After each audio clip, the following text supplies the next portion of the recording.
अरे ओछू नाक पण असली नाक। MDH काश्मीरी लाल मरचानी पाउडर। MDH।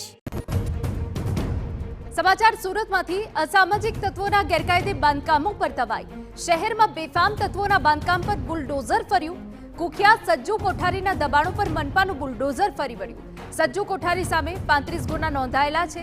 2 વખત ગુસ્સી ટોક પણ દાખલ છે। નાનપુરા જમરૂક ગલીમાં સરકારી જમીન પર દબાણ કર્યું હતું।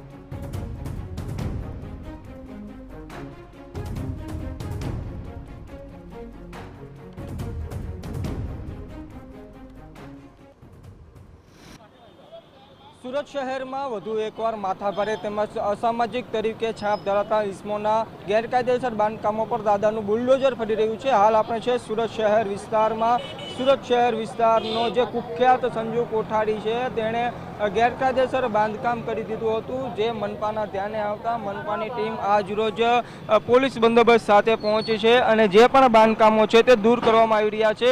સીધા દ્રશ્યો જોઈ શકો છો કે જે માથાભારે સજ્જુ કોઠારી છે તેણે સરકારી જગ્યામાં દુકાનો તાણી દીધી હતી અને આ દુકાનો ભાડે આપી દીધી હતી। ત્યારે આજે અસામાજિક તત્વો છે તેઓની કમર તોડવા માટે સુરત મહાનગરપાલિકાની ટીમ દ્વારા આ કામગીરી કરવામાં આવી રહી છે અને ચુસ્ત પોલીસ બંદોબસ્ત સાથે મનપાની ટીમ બુલડોઝર લઈને પહોંચી છે અને જે પણ ગેરકાયદેસર બાંધકામો છે તે દૂર કરવાની કામગીરી હાથ ધરવામાં આવી રહી છે। હાલ સુરત મહાનગરપાલિકાની ટીમ દ્વારા જે ડિમોલેશન કરવાની કામગીરી ચાલી રહી છે તે શાંતિપૂર્ણ માહોલમાં ચાલી રહી છે। દ્રશ્યો જોઈ શકો છો કે જે પણ પાકા બાંધકામો હતા તે હાલ તોડી પાડવાની કામગીરી હાથ ધરવામાં આવી રહી છે। આ સજ્જુ કોઠારીના ગુનાહિત ઇતિહાસની વાત કરીએ તો તેઓ વિરુદ્ધ નાના મોટા કુલ 35 જેટલા ગુનાઓ નોંધાઈ ચૂક્યા છે અને તેને સુરત શહેરના નાનપુરાની જે જમરૂક ગલી છે ત્યાં આ પ્રકારે ગેરકાયદેસર બાંધકામ ઊભું કરી દીધું હતું અને જે દુકાનો હતી તે ભાડે આપીને તે આવક મેળવી રહ્યો હતો। ત્યારે હાલ સુરત મહાનગરપાલિકાની ટીમ દ્વારા કામગીરી કરાઈ રહી છે, જેને લઈને જે પણ સુરત શહેરના માથાભારે અને અસામાજિક તત્વો છે તેઓમાં ફફડાટ ફેલાઈ ગયો છે। હાલ આ સજ્જુ કોઠારી છે તે જેલમાં બંધ હોવાનું જાણવા મળી રહ્યું છે। તેઓ વિરુદ્ધ અનેક ગંભીર ગુનાઓ પણ નોંધાઈ ચૂક્યા છે।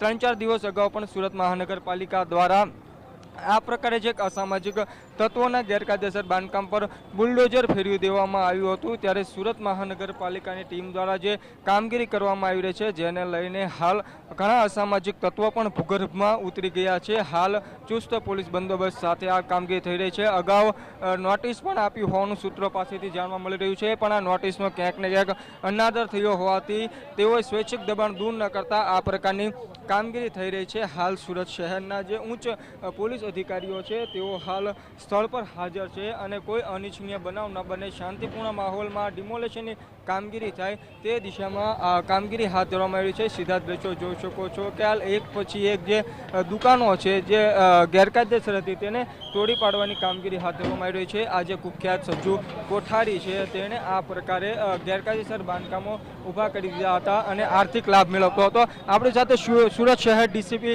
विजय गुज्जर છે। साहब શું ડિટેલ્સ क्या है? ये 8वां पुलिस स्टेशन की हद में जमरू गली के पास में एक आरोपी है सज्जू कोठारी गुस्सी टोक का। उसके घर के सामने सरकारी ज़मीन है एसएमसी का और गवर्नमेंट का, उसके ऊपर ये दबाण किया हुआ था। माप नहीं करके बार बार इनको बोला गया था कि ये ज़मीन से आप दबाण खाली कर दीजिए, पर नहीं किया गया था। तो आज एसएमसी की टीम के साथ में पुलिस की टीम रखी और ये दबाण दूर करवाया जा रहा है। सर कितनी दुकानें गैरकायदेसर बना दी थी और क्या इसमें इनकम मिल रहा था?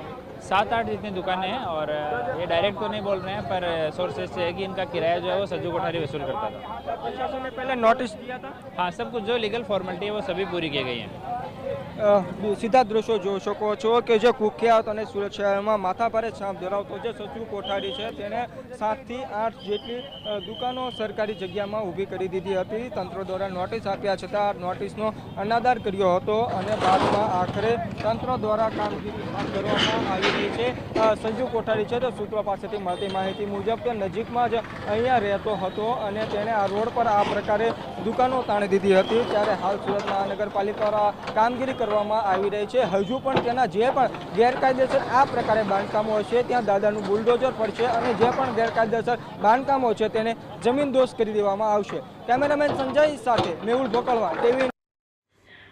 MDH बिरयानी मसाला, पारंपरिक बिरयानी नो असली स्वाद। असली मसाले सच सच।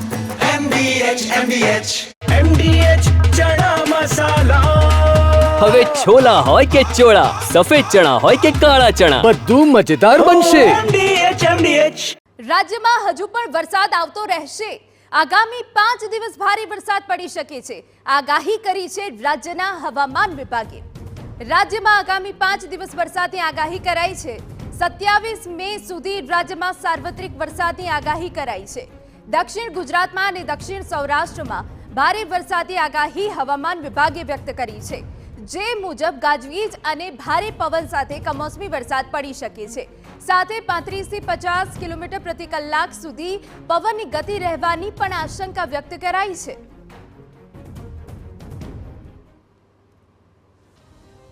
તો આ વચ્ચે હવામાન વિભાગે રાજકોટ, જૂનાગઢ, અમરેલી, પોરબંદરમાં વરસાદનું ઓરેન્જ એલર્ટ આપ્યું છે. સાથે ભાવનગર, ગીર સોમનાથ, ભરૂચ, સુરત, તાપીમાં પણ ઓરેન્જ એલર્ટ